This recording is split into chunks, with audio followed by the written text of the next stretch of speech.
Here at home, smoke detectors are one of the most important things that you can have in your home. And today, Red Cross volunteers made sure that some Evansville residents have one that works. The Red Cross held its Sound the Alarm campaign today. Eyewitness News' Mike Pickett has the story.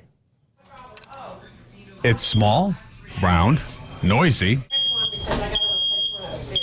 and plays a big part in preventing fires. I've had smoke alarms ever since I've been here. James Sproul knows their importance from his time as a volunteer firefighter.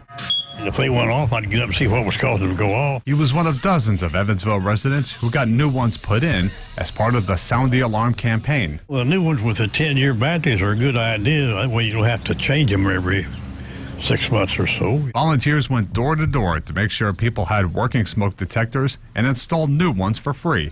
They put 52 in at more than 30 homes within a mile of the Salvation Army on North Fulton Avenue.